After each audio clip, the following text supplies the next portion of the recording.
Today I'm going to show you how to use Zoom links in Microsoft PowerPoint. Let's begin with the setup. The first thing you need to do is go over here to the bottom and change your view. So click on these 4 blocks and this is what it will look like. So now you have all of your slides in this view.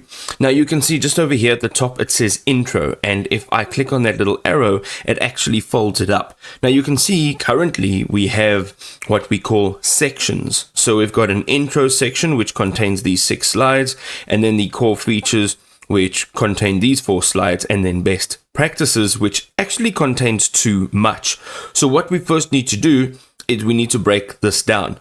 So just over here between the new section, you are going to right click on add section, and here we are going to type in techniques. I'm using the heading of the first slide, and you're now going to say rename. So here you'll see this is now techniques, and if you go down over here, let's do this one too, advanced tips, rename that, and now we are complete. So you've got all of these sections here. Okay, and what we can now do with these sections is go back to this view, and you can see every one of these sections. Now let's open up the intro section, and here we are going to add in a Zoom link. So let's open up this very first one, and we're going to go up to the top. We're going to click on insert, come over to the right hand side under links, click on Zoom, and the one that we're looking for to create a link is the section Zoom. This will create a link to a section.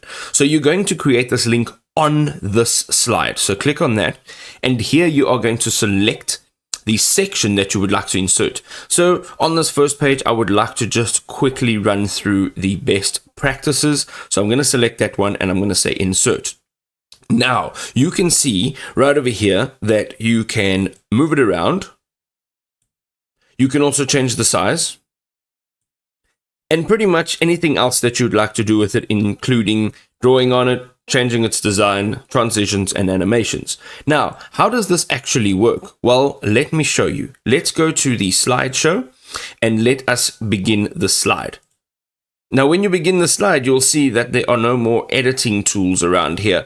And if you click on this, it will direct you to this section. And now, as you can see, we've got this section which we can go through. And it comes back out once it's done with all the slides that are in there, back to the original slide that you've just opened up. And that's how you use Zoom links.